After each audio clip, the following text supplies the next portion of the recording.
Assalamu alaikum muhtaram millatdoshlar. Siz Yangi G'asr kanalында avval andagi yashayish ham agrar tarmoqda bargan o'zgarishlarni yoqtiruvchi tug'an yer topshiruvini qaraysiz. Qabat sizning bilan ko'rishishga cheksiz shodmiz. Bugungi chiqarilishda dimi bor jilisi kerak. Iginchilar birinchi tishilib chiqqan iginlarning turishini bayali. Avul xo'jaligida soqchil yetishtiruvni nechik qo'llanirga Oznaqay agrofirmasida pilot proyektni turmushga oshiralar. Avul xo'jaligin yil aylanasi tobish ketirilib yetarga. Fermer Rinatning fikrlarini sizga da eshittiramiz. Xatir-xatiralarni yo'ng'artuvchi, ko'ngillarni oyoqovchi bayram. Buyuk jingu kunin avullarda nechik bayram etdilar. Bugungi topshiriqning tip temalari ana shular.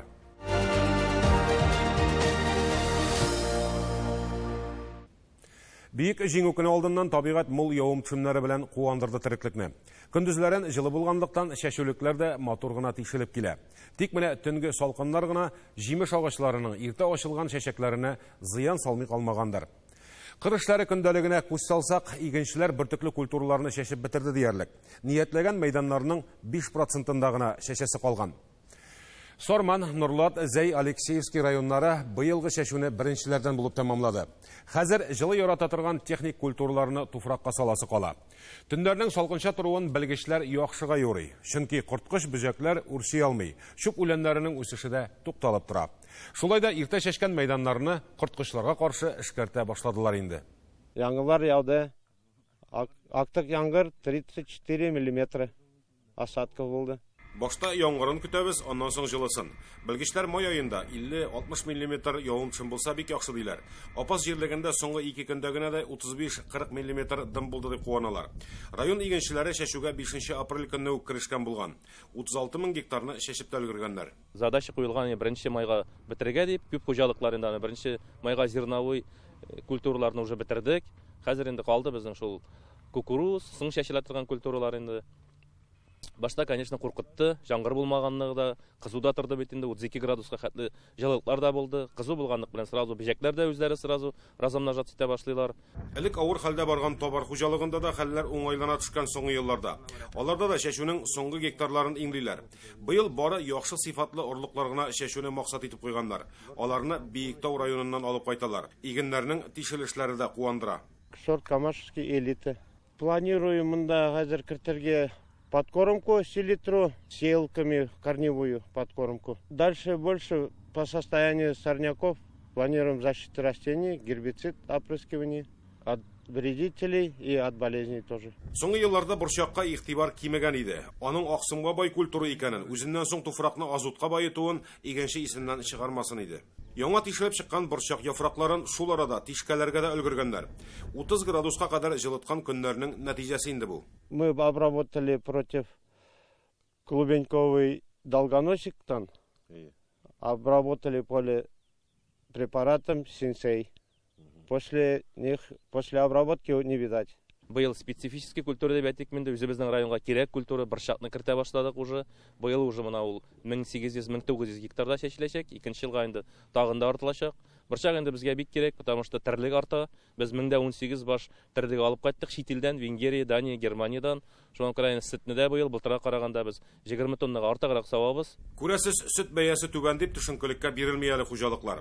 Хәер, сөткә бәяләр узган гасырның 90-нчы елларыннан бирле гел шулай уйнап торучан булды бит инде. Кемнең сыйыры бар, кемнең тирлеген саклап калала, сөтнең бәясе булмаса, карамастан да ул хуҗалык яшәячәктер дип уйлыйбыз инде без. Шуңа күрә инде без район хакимияте тарафыннан да глава Айрат Габдулхаков инде әйтә, что ЛПХларда да ничектер субсидия уйлыйбыз, моны хәзер илли аларга тирлек азыгы бүлеп бирергәме, илли комбикорма бирергәме, илли вообще акчалата ничектер бирергәме дип инде әле моны Иван Михайловичка барып кайттык, барс хуҗалыгы җитәкчесе җанга инде безнең глава, анда да сөйләшеп барабыз. Сөт җыючы кешеләргә безнең иске холодильниклар бар, жабылган фермаларда инде. Шул холодильникларны биреп торып аларга ничектер безвозмездно сөтне суытып сдавать итсәк мул заводка, ул сыйфатлырак булачак инде. Бүген кырларда игеннәр матур гына тишелеп килә. Хәзер төп бурыч аларны корткыш бүҗәкләрдән саклау һәм шук үләннәренә каршы көрәшү. Дым җитәрлек, җылысы булуга үләннәрдә тиз күтәреләчәк. Димәк, тирлек азыгы әзерләү техникаларында барлый торырга вакыт җитте дигән сүз. Моннан 3 ел элек җитештерүдә сакчыл технология куллануны гамәлгә кертә башладылар. Бу яңалыктан авыл хуҗалыгы да читтә калмады. Шимал бәяләренең тотырыклы булмавы үзе үк шундый ысулларны кулланырга мәҗбүр итә инде ул. Эре хуҗалыкларда гына түгел, хәтта шәхси хуҗалык тоткан авыл кешесе дә хезмәтне җайлаштыру хакында уйлана.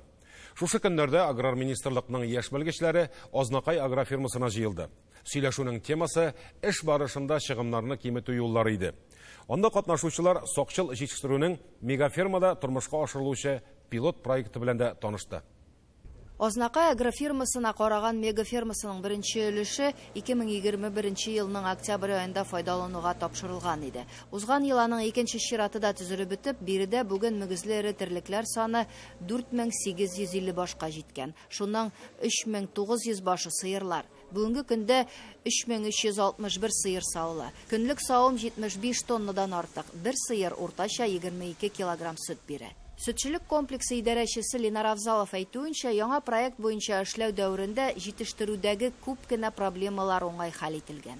Һәрбер рабочийга хрометраж, хәтта бузауларны алып, ничек ишертергә, ничек шкафларны кая куярга, ишертә торган холодильникларны кая җиргә куйсак тизрәк эш башлана. Шулай әйберләрне бөтен әйберендә үти башладык. Без уйлавым, без bir gün çutлаганда инде покази предложение кергәч, бер 30% экономия, наверное, бардыр безнең комплекста. Сакчыл җитештерү проекты бик күп этаплардан тора. Бу юнәлештә җитәкчедән алып белгечләр, эшчеләргә кадәр махсус укулар уза, максатлар куела. Һәрбер кеше үз эш урынындагы проблемалар, уңайсызлыклар, аларны чишү юлларын тәкъдим итә. Шулар нигезендә эш тәртибенә үзгәрешләр кертелә. Производственная система, коллеги, үзеннән яши алмый. Онларга кирәк. Просто ради внедрения производственной системы или биржевого производства не целево. Инструментлар һәрберсе алар направлены на достижение стратегических целей предприятия. Во-первых, это снижение затрат, второе это увеличение производства.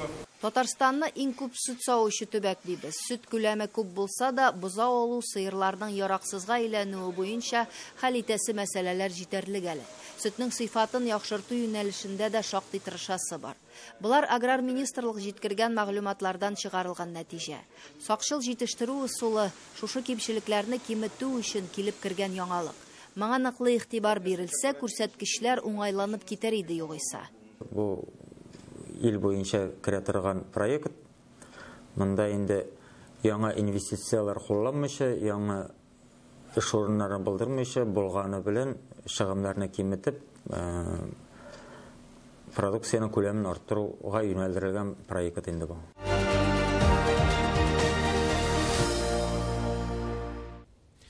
Авыл хуҗалыгында бер юнәлештә генә эш алып бару отышлымы? Бу сорауга тәгаен генә җавап бирүе кыен бүген. Бу очракта узган гасыр урталарындагы колхозларның эшчәнлеген күз аллауда комачау итмәс. Һәр кайсы терлекчелектән тыш, тавыгын да, куянын да асраган, яшелчә, җиләк-җимеш бакчаларында булдырган. Хәзер киләчәккә йөз тотып эшләүчеләр дә шундый юнәлешкә күчү ягын хуплый. Югары Ослан янәшәсендә теплица төзеп яшелчә үстерүче Ринатны гына алыйк. Эшчәнлекне ел дәвамында табыш китерә торган итеп корырга кирәк ди ул. Аның ничек итеп кыярдан мул уңыш алуы, теплицасында көньяк җимеше үстерүе белән киләсе видеоязмада танышырсыз. Бу кадәр мәйданда ябулы теплица булдырып яшелчә үстерүнең күпме хезмәт сораганын эшләп караган кеше генә беләдер. Биредә яшелчәне гидропоника технологиясе белән үстерәләр. 2 ел элек Ринат Шәрәфетдинов шәһәрдәге эшен яба, бар булган акчасын алып авыл хуҗалыгына кереп китә. Җитмәгәненә банклардан кредит юнәтергә дә туры килә әле. Үзе әйтмешли, яшь барган саен күңел авылга тарта шул. Посчитали, экономический смысл присутствует. Исәпләп карадык та файдасы булырга тиеш дип уйладык. Әдәм баласына туклану өчен даими кирәк булган әйберләрне җитештерәбез бит. Сату белән кыенлыклар булырга тиеш түгел. Кыяр чәчәк ата башлауга аның беренче чәчәкләрен өзеп ташлыйлар. Булай эшләгәндә үсемлек яхшы үсә һәм ныгый. Аның буе тиешле югарылыкка күтәрелгәч, башын да кисеп алалар. Шушы рәвештә үсемлек янә чәчәк ата. Алардан төшкән кыярлар үсеп беткәч, кырыйдан чыккан мыекларга чират җитә. Теплицадагы эшнең технология буенча баруын белгеч агроном читтән күзәтеп киңәшләрен биреп тора. Әмма көн саен яшелчәләр янында үзең булу кирәк ди Ринат. Шуңа агроном һөнәрен дә үзләштергән. Яшелчә үстерүнең кайбер серләрен безгә дә ачты. Вот тут, значит, у нас имеется огурец с листом.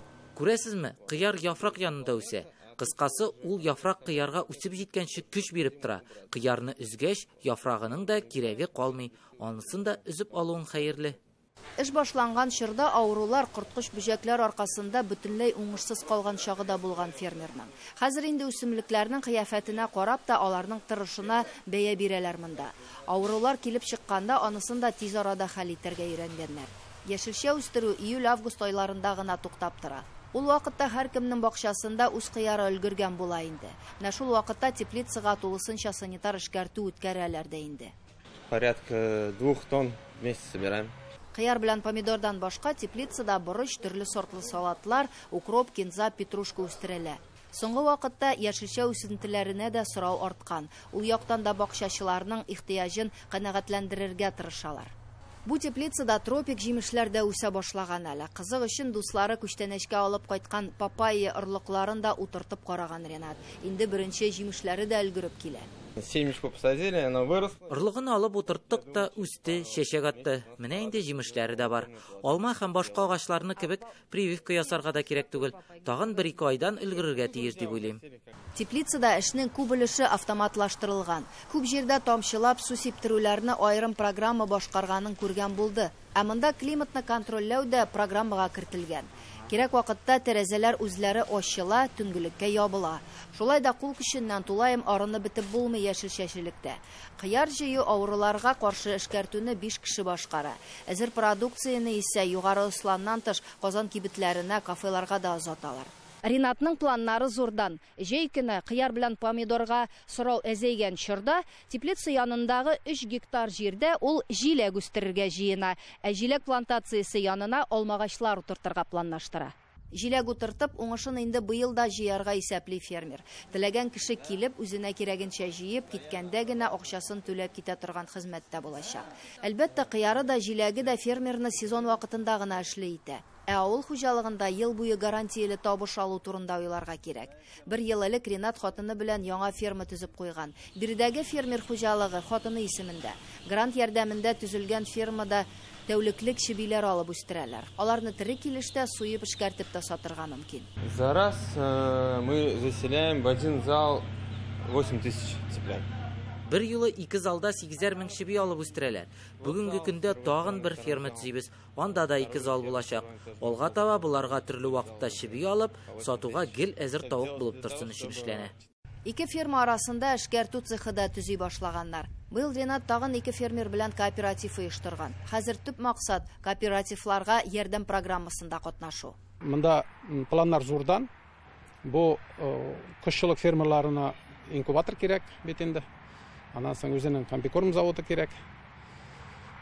Аннары убойнысы кирәк. Һәрбер птица фермада бит инде убойнысы үзенеке булырга тиеш. Югары Ыслан районында бүген барлыгы 28 фермер хуҗалыгы эшләп килә. Шуларның 12се терлекчелектә, калганнары үсемчелектә эш алып бара. Чират тормасалар да ел саен программаларда катнашып фермер булып китәргә теләүчеләр бар, ди авыл хуҗалыгы идарәсе җитәкчесе. Тик шәһәргә якын булгангамы бу эштә иң авыры җирләрне рәсмиләштерү. Кагаз эше белән еллар дәвамында төрле кабинетларның ишек төбендә торырга туры килә. Бу яктан Ринатка бәхет елмайган. Бүген ул үз эшен 20 гектар җирдә алып барырга хокуклы.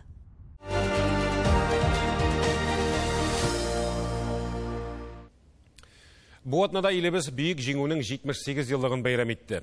Бик зур югалтулар бәрабәренә яуланган бу бәйрәмнең әһәмиятен елдан-ел ныграк аңлыйбыз. Тик әни кызганыч, сугыш ветераннарының гына сафлары сирәгәя бара. Күп авылларда хәзер җиңү көнен аларсыз гына каршы алырга туры килә. Апас районында сугыш ветераннары 4 кенә бертик калган инде. 170 тыл ветераны бар. Тапшыруның иҗат төркеме районның Табар Ширкәне авылында узган бәйрәм тантанасында катнашты.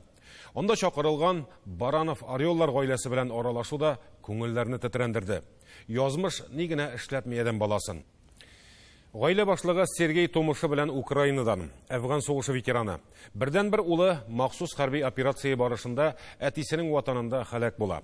Әле шунда баргач, әтисенең әнисе, ягъни Украинада яшәүче әбисе белән дә телефон аша хәлен белешә. Украин телендә аралашалар. Хәзер 9 май бөек җиңү көне барлык хәрби хәрәкәтләрдә катнашучылар өчен дә уртак бәйрәмгә үрелде. Хәтер исән, бер кемдә бер нәрсәдә онытылмый. Бөек Ватан сугышында башын салучыларда, Табар ширкәненә кайтып вафат булучыларның да исемнәрен менә шушы һәйкәлгә язып мәңгеләштергәннәр. Элеккеге һәйкәл шактый таушалган булган. Монысын 2018 елда үзара салым акчасына төзеп чыкканнар. Кызганыч, бүгенге бәйрәмне каршы алырга сугыш ветераннарының исән калганнары юк инде. Тылда хезмәт куючылары да бармак белән генә санарлык. Безнең җирлектә 526 кеше яши. Бүгенге көндә безнең 4 тыл ветераныбыз бар. Берсе 99 яшь белән бара, берсе 96 белән бара, берсе 93, берсе һәм ир кеше 91 яшь белән. Сугыш ветераннары калмады. Әлегә сугыш дулкыны кагылмаган гаилә бармы икән илебездә? Юктыр мөгаен. Шуңа мәктәп укучылары да тантаналы митингка үзләренең сугышта катнашкан бабаларының зурайтылган фотоларын тотып килгән. Бу минем 9. Мин аны күрмәдем, лекин беләм аның турында. Ул сугышта үлде. Табар ширкәне мәктәбе укучылары Бөек Ватан сугышы хакында шактый мәгълүматлы. Сугыш ничә көн дәвам иткән, күпме кеше катнашкан, күпмесе һәлак булган. Буларның барысында алар саннар ярдәмендә шәрехләп бирде. Безнең мәктәптә үзеңнең үткәнеңне белүгә нык игътибар бирелә. Һәрбер бала үзенең гаиләсендәге югалтуларны, аларның исем фамилияларын белә, әти-әниләреннән, әби-бабайлардан сораштыралар. Һәр даим музейга йөрибез. Кызганыч, 2000 еллардан соң яшь буында ватанпәрвәрлек хисләре сүрелгән иде. Аңа артык игътибар итүче дә булмады. Соңгы елларда гына патриотлык хисләрен торгызу эше башланды. Мондый тәрбия балалар бакчасында, мәктәпләрдә аеруча нык сизелә. Бездә һәр дүшәмбе разговор о важном үтә. Монда без иң мөһим темалар турында сөйләшәбез. Балаларга бик кызык, балаларга гына түгел, укытучыларга да өстәмә мәгълүмат күп бирелә. Исәннәрнең кадерен, үлгәннәрнең каберен белди халык. Бу җирлектә гомер итүче Чуаш халкы да әлеге гыйбарәгә тугры булып яши. Основной халык безнең Чуаш дип әйтәсем килә инде. Бу авылда менә 1 июньдә хәзер Шимек дигән бәйрәм көтелә инде безнең Чуаш халкының. Алар инде шул кабергә барып, үлгән туганнарының рухына дога кылалар, укыйлар, искә алалар.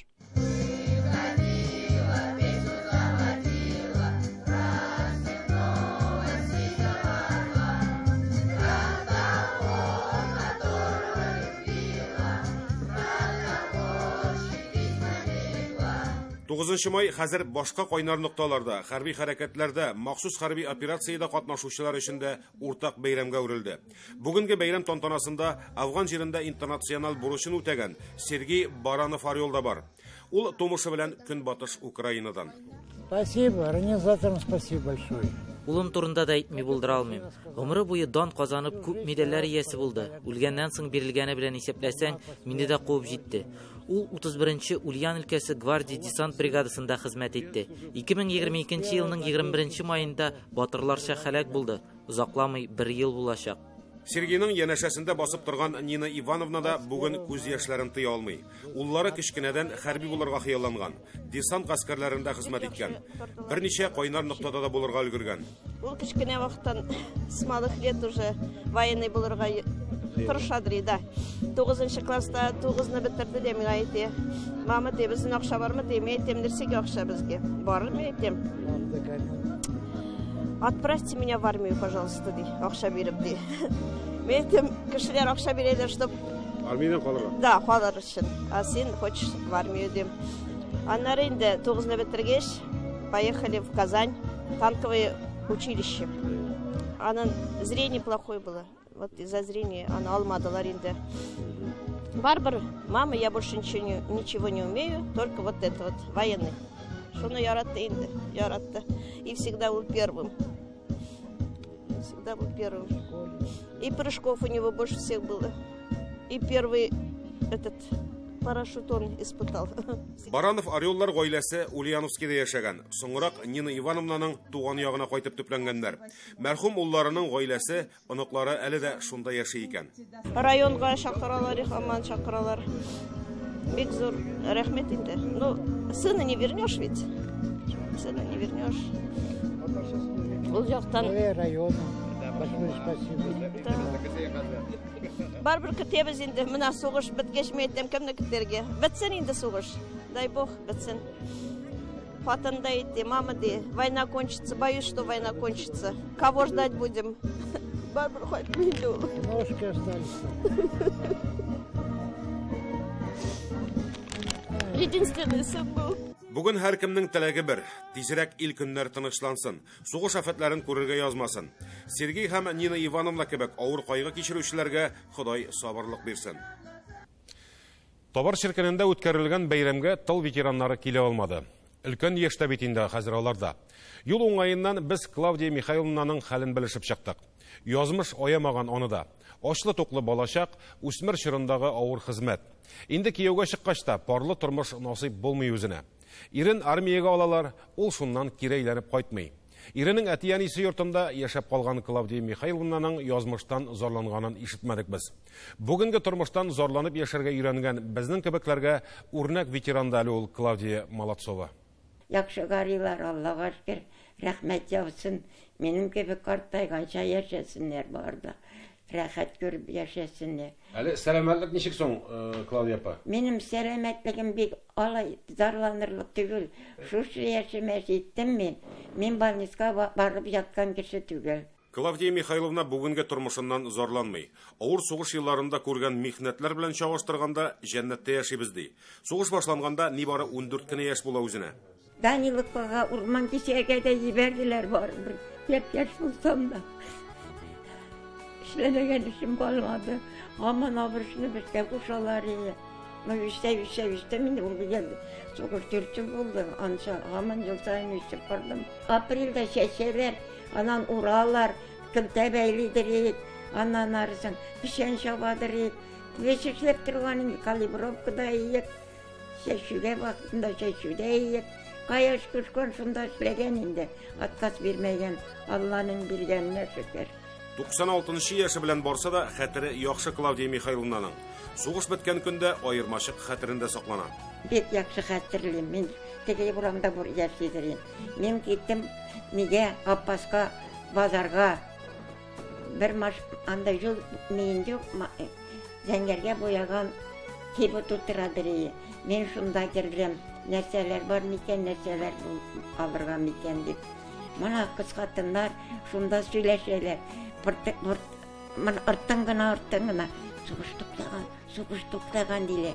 Мен шуны ишеткәч сорау бирдем аларга. Чынлап сугыш туктаганмы дип. Чынлап диләр. Мана шунда ишетеп кайттым Аппаска баргач. Әмма язмыш тагын сыны яланы. Кияүгә чыкканнан соң ирен армиягә алалар. Ир дигәне шул китүеннән кире әйләнеп кайтмый. Клавдия ханым кайнанасы һәм кайнатасы янында яшәп кала. Урманга инде шана тартып урманга барадыр. Утынга яйкене арба тартып урманга, пишәнгә, гомер буе сыйра сырадым. Бер үзем булса да, аның әлеге бузагыда булган. Сөтен завод итеп, шулай мине налогында төләгән. Мин шулай итеп абыштырып барган инде кирәк ярыкка. Аллага шөкер. Улын бер үзе аякка бастыра. Бүген 3 оныгы бар инде. Малайы белән килене янәшәсендә тыныч картлык кичерә ветеран. Миңа да монда килгәнемә 50 ел булды инде моны. 50 ел торам шушында. Мин килгәндә әле ул кайнана бик яшь кеше үзе. Бергә картайдык инде. Ул 95-тә, мин 70-тә. Менә шулай инде, һәм шулай йөрде. Шәсе кушсан хәзер дә эшли. Туктап тыкына тор. Менә хәлләрен белеп торалармы соң? Шуңа күрә мин аңласам, киленнән сорагыз диде бит. Белеп торалар. Менә ан мәктәп белән колхоз юбилейна да бүләкләр бирделәр. Аннары 8 мартта да туган көненә дә килеп кенә торалар. Шулай бәхетле көннәрдә озак яшәргә язсын әле ветераныбызга.